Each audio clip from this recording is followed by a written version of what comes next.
Normally তো গ্রীষ্মকালে ঠিক আছে, বর্ষাকালেও ঠিক আছে, কিন্তু শীতকালে স্নান করা একটা বেশ কিন্তু ভয়ানক ব্যাপার হয়ে যায় অনেকের জন্যই। হ্যাঁ, আমিও আছি তার মধ্যে। আবার তার সাথে সাথে থাকে স্কিনে বড্ড বেশি ব্ল্যাক প্যাচ এসে যাওয়ার সম্ভাবনা। আর তার থেকেও বড় মেইন যে প্রবলেম সেটা হলো ড্রাই, ড্যামেজ, ডাল লাগে স্কিন একদম। আর আজকে আমি আপনাদের সাথে এমন একটা বডি প্যাক শেয়ার করব যেটা বানানো খুব ইজি এবং বিশেষ করে শীতকালে ভীষণভাবে অ্যাভেলেবেল থাকে। তার সাথে সাথে এটা এত বেশি এফেক্টিভ যে একবার ইউজ করলেই আপনি সাথে সাথে রেজাল্টটা কিন্তু দেখতে পাবেন। যে কোনো রকম যদি বডি অ্যাকনে থাকে, বডি ট্যান থাকে, সব কিছু কিন্তু ক্লিয়ার হয়ে যাবে এই মাত্র একটা বডি প্যাক ইউজ করার ফলে। শীত কাতুরেদের জন্য বিশেষ করে বলে রাখি, এটা কিন্তু খুব কম সময়ের জন্য একটা রেমেডি বলছি, যার জন্য কোনো প্রবলেম নেই, নো টেনশন। ভিডিওটা কিন্তু ভীষণই ইনফরমেটিভ হতে যাচ্ছে, যার জন্য একটু স্কিপ না করে পুরো ভিডিওটা মন দিয়ে দেখতে থাকুন আর পেয়ে যান জাস্ট অ্যামেজিং হেলদি একটা স্কিন। আর এই সুপার ডুপার অ্যামেজিং বডি প্যাকটা বানানোর জন্য আমরা প্রথমেই এখানে নিয়ে নেব 2 টেবিল স্পুন মতো বেসন। বেসন যে আমাদের স্কিনের জন্য কত বেশি এফেক্টিভ সেটা আশা করি আর বলে বোঝাতে হবে না। ট্যান রিমুভ করা থেকে শুরু করে স্কিনকে ক্লিন, ডিপ ক্লিন করার জন্য এই বেসনের ভূমিকা কিন্তু অপরিসীম। আপনি আপনার পরিমাণ মতো যতটা লাগবে বলে মনে হচ্ছে ততটা বেসন নিয়ে নিতে পারেন, তবে আমার মনে হয় 2 টেবিল স্পুন নিলেই এনাফ, ফুল বডিতে হয়ে যাওয়ার কথা।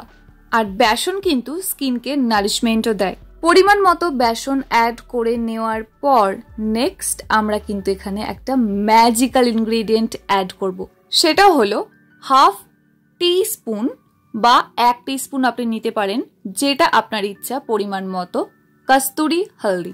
এখানে এই কস্তুরি হলুদ যদি আপনি পারেন কিনে রেখে দেবেন অবশ্যই। এটা খুব খুব খুব খুব খুব ভালো একটা ইনগ্রেডিয়েন্ট স্কিন কেয়ারের জন্য। আর এটা কোথা থেকে কিনেছি বা কোনটা আমি ব্যবহার করি সেটা জানার জন্য লিংক আমি ডেসক্রিপশন বক্সে দিয়ে দিয়েছি, আপনি পারলে ওখান থেকে অনায়াসে কিনে নিতে পারেন। আর একান্ত এটা যদি না থাকে তাহলে নর্মাল রান্নাঘরের হলুদও অল্প একটুখানি ব্যবহার করতেই পারেন, কোনো কিছু অসুবিধা হবে না। নেক্সট এখানে আরো একটা ম্যাজিক্যাল ইনগ্রেডিয়েন্ট, আমলকি। একদমই ঠিক, আমলকিতে আছে ভরপুর ভাইটামিন সি, যার জন্য আর শীতকালে তো আমলকি ভীষণভাবে অ্যাভেলেবেল থাকে, তাই একটা আমলকিকে কুড়ে এখানে আমি নিয়ে নিয়েছি। আপনাদের যদি প্রবলেম হয় তাহলে আপনারা এটাকে একটা পেস্টও বানিয়ে নিতে পারেন, মানে আমলকির পেস্ট বানিয়ে সেটাকেও ব্যবহার করতে পারেন। এবার বলুন, মনে হচ্ছে তো যে স্কিনে কোনো রকমের ডার্ক প্যাচ বা ডার্ক স্পট কিচ্ছু আসবে না, সাথে সাথে বডি অ্যাকনেও থাকবে না, আর স্কিন হয়ে যাবে হেলদি লুকিং, গ্লোয়িং। এই শব্দ গেল। এরপর প্রপার হাইড্রেশন, প্রপার নারিশমেন্টের জন্য এখানে আমরা অ্যাড করে নেব 1 টেবিল স্পুন মতো পাকা কলা। হ্যাঁ, পাকা কলা, যে কোন রকম কলা আপনি দিতে পারেন। এখানে আমি নর্মালি কাঁঠালি কলা আমার বাড়িতে ছিল সেটাকেই ব্যবহার করেছি। যে কোনো কলা আপনি ব্যবহার করুন, কোনো অসুবিধা নেই। মোটামুটি 1 টেবিল স্পুন মতো নিলেই হবে, এর বেশি কোনো প্রয়োজন পড়ে না। পাকা কলা কিন্তু স্কিনকে বেবি সফট, একদম তুলতুলে একটা স্কিন পাওয়ার জন্য ভীষণ বেশি হেল্প করে। তার সাথে সাথে স্কিনকে প্রপার একটা হাইড্রেশনও কিন্তু দেয়। এরপর next and final last ingredient আমরা এখানে ব্যবহার করে নেব টক দই 2 টেবিল স্পুন মতো। টক দইয়ের পরিবর্তে আপনারা কিন্তু এখানে নর্মাল অ্যালোভেরা জেলও ব্যবহার করতে পারেন, কোনো অসুবিধা নেই, বাট আমার একটুখানি টক দইটা বেশি ভালো লাগে সেই জন্য ব্যবহার করছি। আর টক দইও কিন্তু প্রপার হাইড্রেশন, নিউট্রিশন, তার সাথে সাথে ব্ল্যাক স্পট রিমুভ করতে ভীষণই হেল্প করে। তো বুঝতে পারছেন এই বডি প্যাকটা কতটা এফেক্টিভ হতে চলেছে। এর মধ্যে হলুদ আছে, পাকা কলা আছে, আমলকি আছে, টক দই আছে, বেসন আছে। এই প্রত্যেকটা ইনগ্রিডিয়েন্ট মিলে মিশে একটা সুপার এফেক্টিভ বডি প্যাক আপনার জন্য রেডি হয়ে যাচ্ছে, যেটা ব্যবহার করলে রেজাল্টটা আপনি চোখের সামনে একবার ব্যবহারেই দেখতে পেয়ে যাবেন। এবার এটাকে খুব ভালো করে মিক্স করে নেওয়ার পালা। এটাতে অবশ্যই ভালো করে মিক্স করা একটু প্রবলেম হয়ে যেতে পারে।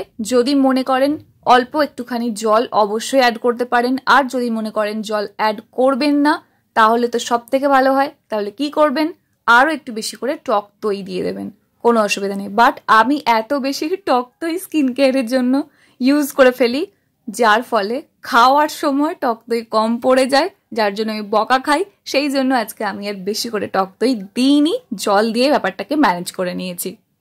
এবার এটা খুব ভালো করে মিক্স হয়ে গেলে দেখবেন প্রপার একটা বডি প্যাকের টেক্সচার অলরেডি চলে আসবে। তো এটা এবার কিভাবে আমরা ইউজ করব না, জাস্ট নর্মাল স্নানের সময় স্নান করব, তারপর এই বডি প্যাকটা প্রপারভাবে ফুল বডিতে ভালো করে অ্যাপ্লাই করে নেব এবং সাথে সাথে কিন্তু মানে একসাথেই কাজটা হবে, হালকাভাবে রাব করতে থাকবো। এমন কিন্তু না যে বডি প্যাকটা পুরো বডিতে অ্যাপ্লাই করে এই 10 মিনিট 5 মিনিট অপেক্ষা করবো, এইটা আবার খুব বেশি বিরক্তি লাগে, কারণ হয়ে ওঠে না সবসময়। স্নানের সময় যদি ফুল বডিতে একটা বডি প্যাক ইউজ করে রাখি 10 মিনিট, আমি জানি না, বাট আপনার যদি প্রয়োজন মনে করেন, খুব বেশি এফেক্টিভ যদি আপনি মানে এফেক্ট বেশি পেতে চান, তাহলে আপনি রাখতে পারেন চাইলে, কোনো অসুবিধা নেই। কিন্তু যদি আপনি এটার সঙ্গে সঙ্গে রাব করতে থাকেন, রাব করতে কিন্তু হবে বেশ মানে কিছুক্ষণ ধরে, মানে ধরুন 3-4 মিনিট রাব করে সঙ্গে সঙ্গে ধুয়ে নিতে পারেন, তাহলেও কিন্তু বেশ সুন্দর এফেক্ট আসে। কারণ আমি নিজেও এইভাবেই ব্যবহার করে থাকি। তাই এইভাবে ব্যবহার করার পর নর্মাল জল দিয়ে আরও একবার বডিটাকে ওয়াশ করে নেব। সপ্তাহে অন্তত 1 দিন ব্যবহার করতেই হবে। বেশ কয়েক মাস ব্যবহার করার পর দেখবেন যদি কোনো রকমের বডি অ্যাকনে থাকে একদম কিওর হয়ে যাবে, সাথে সাথে ট্যান তো রিমুভ হবেই, তার সাথে যদি কোনো রকমভাবে ব্ল্যাক প্যাচ এসে যায় স্কিনের মধ্যে সেটাকেও রিমুভ করে দেবে কিন্তু এই বডি প্যাকটা প্রপারলি। তবে বিশেষ করে শীতকালে যদি এটা ব্যবহার করে থাকেন তাহলে কিন্তু এরপর একটা বডি অয়েল বা বডি লোশন অ্যাপ্লাই করা ভীষণভাবে জরুরি। যদি বডি অয়েল অ্যাপ্লাই করেন তাহলে কোনো অসুবিধা নেই, ওই বডি প্যাকটা ওয়াশ করে নেওয়ার পরে ওই ভিজে বডিতেই কিন্তু বডি অয়েল অ্যাপ্লাই করে নিন এবং সাথে সাথে ধুয়ে নিন, কোনো অসুবিধা নেই, ভালো কাজ করবে, করে দেখতে পারেন। আর যদি বডি অয়েল অ্যাপ্লাই করতে প্রবলেম হয় তাহলে নর্মাল বডি লোশন বা বডি বাটারও ব্যবহার করতে পারেন। বডি বাটারের উপর একটা ভিডিও আমার অলরেডি আপলোড করা আছে, যার লিঙ্ক আমি ডিসক্রিপশন বক্সে দিয়ে দেবো, দেখে নিতে একদমই ভুলবেন না। আর এই বডি প্যাকটা যদি আপনি কন্টিনিউ করতে পারেন তাহলে দেখবেন আপনার বডির মধ্যে গ্লোটা আরো বেশি করে বাড়ছে, স্কিন সফট তো হবেই, সাথে সাথে ডেড স্কিন সেল যেগুলো থাকবে সেগুলো রিমুভ হয়ে যাবে, কারণ এর মধ্যে বেসনও দেওয়া আছে, ডিপ ক্লিনটাও হবে, তার সাথে সাথে কিন্তু ভাইটামিন সিতে ভরপুর থাকার জন্য আমলকি দিয়েছি এখানে, সেজন্য কিন্তু স্কিনে যদি কোনো রকম ইচিং হয়, কোনো রকমের বডি অ্যাকনে বা র্যাশ হয়ে যায় কোনো কারণে, তাহলে সেটাও কিন্তু কিওর হয়ে যাবে মাত্র এই একটা বডি প্যাক ব্যবহার করার ফলে। তো আজকে ভিডিওটা আমার এইটুকুই, আর বেশি বাড়াচ্ছি না। কেমন লাগলো ভিডিওটা জানাতে একদমই ভুলবেন না। যদি ভিডিওটা ভালো লেগে থাকে প্লিজ লাইক করে দেবেন। যদি কোনো রকম প্রবলেম হয়, কোনো রকম ফিডব্যাক শেয়ার করার থাকে বা কোনো রকম সাজেশন দেওয়ার থাকে ফ্রিলি কমেন্ট করতে ভুলবেন না। আর যদি চ্যানেলে প্রথমবার হয়ে থাকেন চ্যানেলটা সাবস্ক্রাইব করে অল নোটিফিকেশন এখনই অন করে দিন এই রকমই আরো সুন্দর সুন্দর ভিডিও দেখার জন্য। দেখা হচ্ছে আবার নেক্সট অন্য কোনো video. Till then take care and bye bye. And finally, thank you for watching this video.